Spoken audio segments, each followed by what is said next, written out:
All right, so today we're going to dive into this really interesting story about Cornelius. Well, He was a Roman centurion, mhm. and he became one of the first Gentiles to convert to Christianity. Right.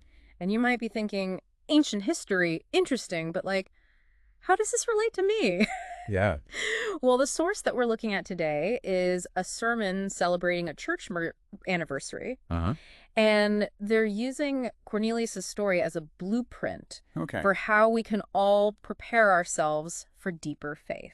It's a really fascinating approach. Yeah. Instead of just recounting events, Right. the sermon is digging into like the qualities Yeah. that made Cornelius so ready to embrace the gospel. I see. And it challenges us to think about if we're like cultivating those same qualities in our own lives. Okay, so let's set the scene. Okay. We're talking about the Roman Empire, a time when Christianity was still very new, Mm-hmm. especially among non-Jewish folks. Right. And here's Cornelius, Yeah. a Roman centurion. Man of power. Yeah, authority. But also he's described as devout and God-fearing Yes. and incredibly generous. Right. The sermon even says that he was known for consistently giving to the poor and praying at a specific time every day. What's really striking about this is this was all before his encounter with Christianity. Okay. It suggests that God was already working in his life, Oh, wow. planting those seeds of faith Hmm. and preparing him for something extraordinary. Oh, interesting. The sermon compares Cornelius to the Apostle Paul, Okay. who you might remember started out as Saul, Right. a fierce persecutor of Christians. Yes. Both men were radically transformed by God, Wow. and they both played pivotal roles in spreading the gospel. That's a pretty remarkable parallel. Yeah. It really emphasizes that God can use anyone, even those who seem like unlikely candidates, Yeah. to achieve his purposes. Exactly. But it also raises the question, what was it about Cornelius Right. that made him so receptive to God's message? Yeah. The sermon focuses on 3 key qualities. Okay. And the first one is that he was a devout family man, Okay. not just going through the motions, Yeah. but actively raising his entire household in faith. This is such a powerful message, Yeah. especially in the context of a church merger. Yeah. The sermon seems to be urging the congregation to prioritize family faith, Okay. creating a home environment where faith can flourish. Right. It even tells a story about a pastor who, locked Locked. Wow. the church at night Well, to encourage families to pray together at home instead. that's a bold move. It is. I wonder what the congregation thought about that. Right. But I get the point. Yeah. Faith shouldn't just be something we do on Sundays. Right. It should be woven into the fabric of our daily lives, Yeah, starting with our families. exactly. You have devotion to family. Yes. The second quality that the sermon highlights Okay. is generosity. Mm-hmm. Cornelius used his resources Yes. to help those in need. And the sermon makes a point of saying that generosity isn't just about money, though. Right. It's about having a heart that's open to giving Uh-huh. in all its forms, Right. whether it's time, talent, or just kindness. Absolutely. Yeah. The sermon even gives an example of a man in their own community Okay. who embodies this. Okay. He's a barber Okay. who offers free haircuts Oh. to the elderly Wow, that's nice. as an act of service. That's a really beautiful example of how generosity can take so many different expressions. It's not about grand gestures. Right. It's about those small acts of kindness that can make a real difference in people's lives. Exactly. And the sermon seems to be implying Yeah. that this kind of generosity, Okay. this willingness to give of ourselves to others, Right. is a sign of a heart that's attuned to God's voice. Okay, so we have devotion to family, a generous spirit. The third quality that the sermon highlights Okay. is that Cornelius was a dedicated prayer warrior. He wasn't just praying casually. Right. He was committed to praying regularly Okay. at a specific time and place. And the sermon connects this to a really powerful example. Right.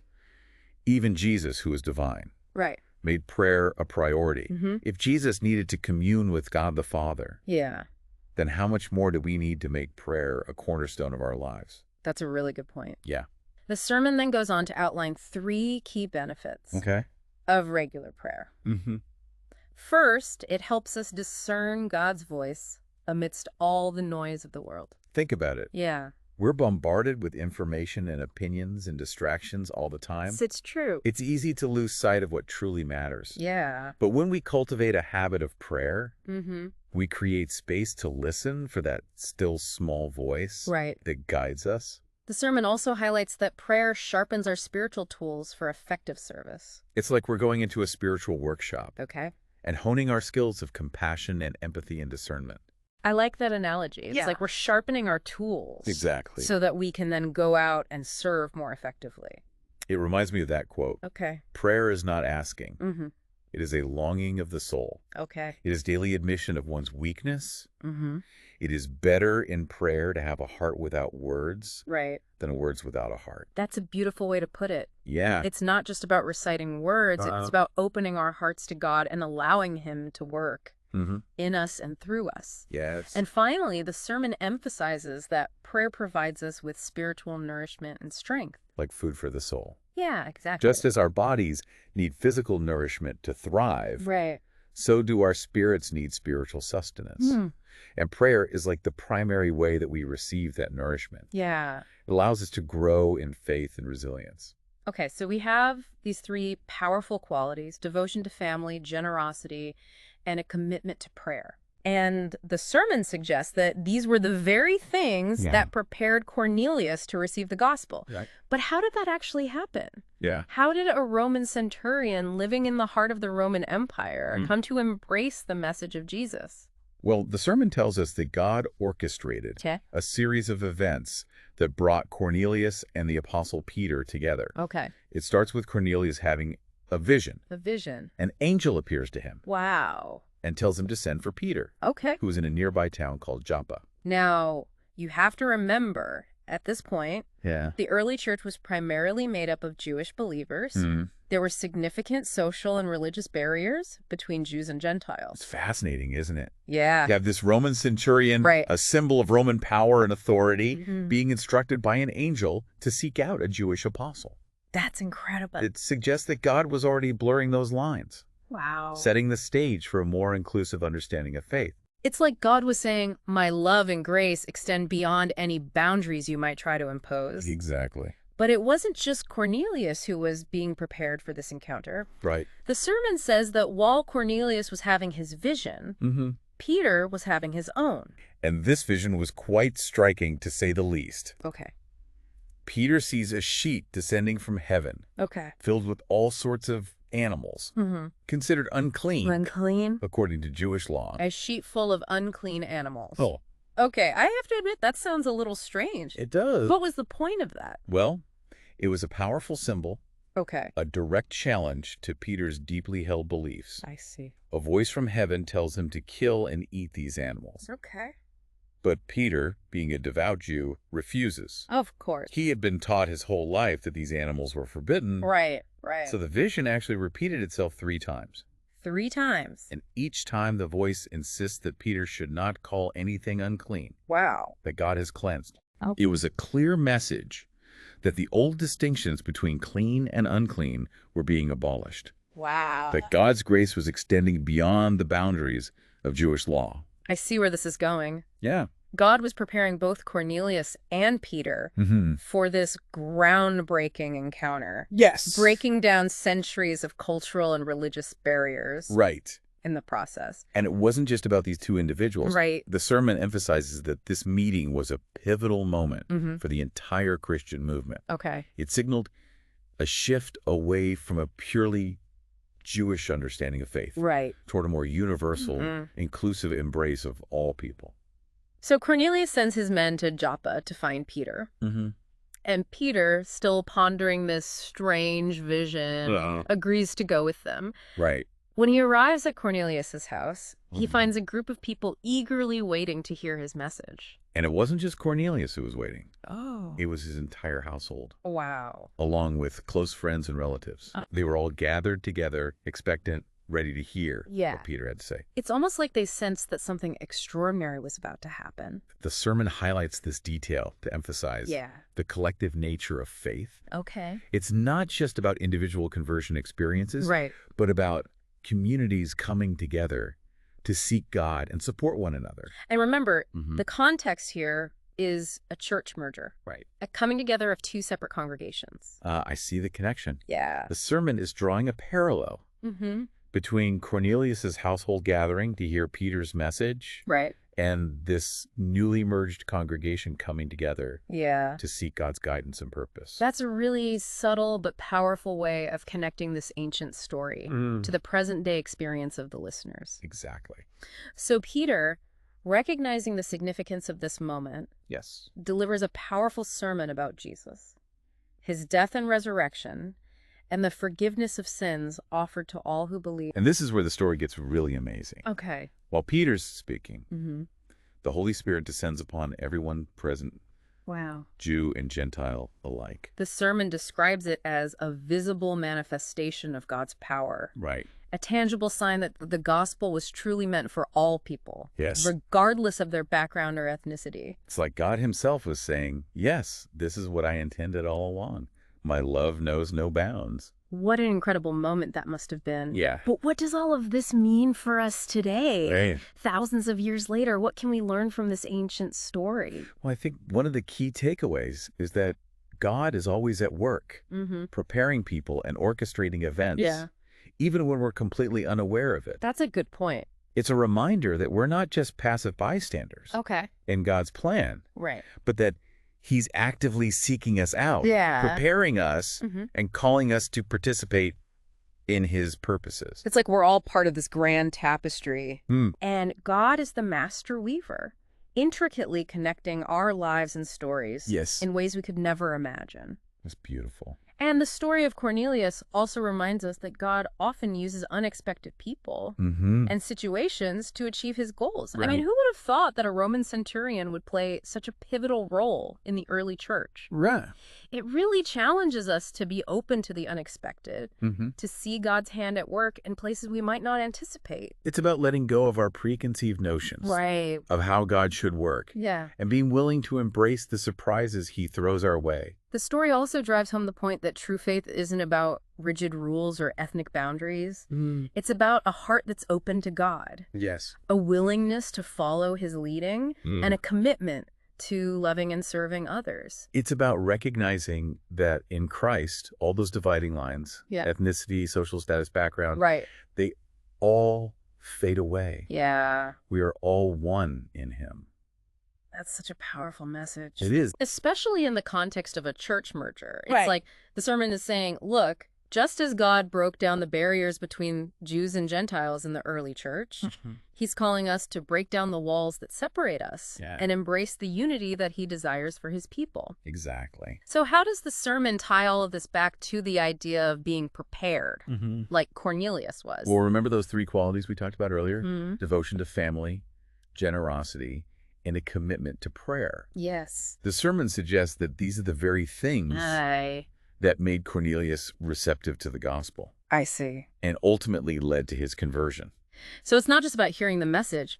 It's about cultivating a heart that's ready to receive it. A heart that's attuned to God's voice and eager to follow his leading. Precisely. And by highlighting these qualities, this sermon subtly challenges the congregation to develop these same virtues in their own lives. They're like a call to action, saying, if you want to be a part of God's transformative work in the world, then start by cultivating these essential characteristics. That's like a spiritual checklist. Are we nurturing our families in faith? Are we living generously, giving freely of ourselves to others? Are we making prayer a priority, seeking God's guidance and strength? And I love how the sermon connects all of this to the church merger.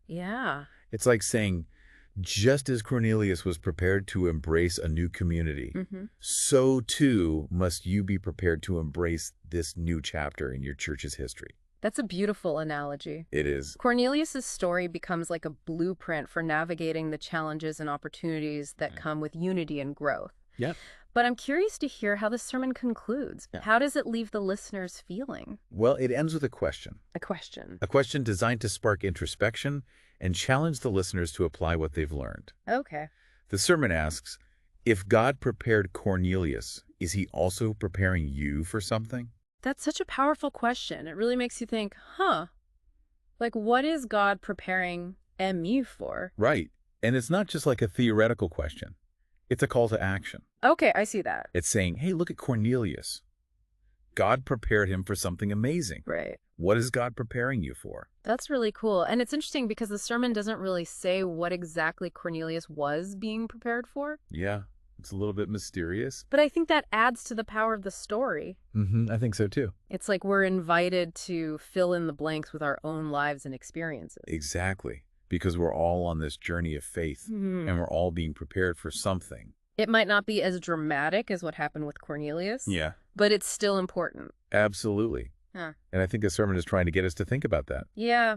It's like a challenge to be attentive to how God is working in our lives. And to be open to the possibilities. So maybe God is preparing us for a new job or a new relationship. Maybe he's preparing us to be a better parent or a more compassionate friend. Or maybe he's preparing us to step out in faith and do something that scares us. Right. It's all about being willing to say yes to God.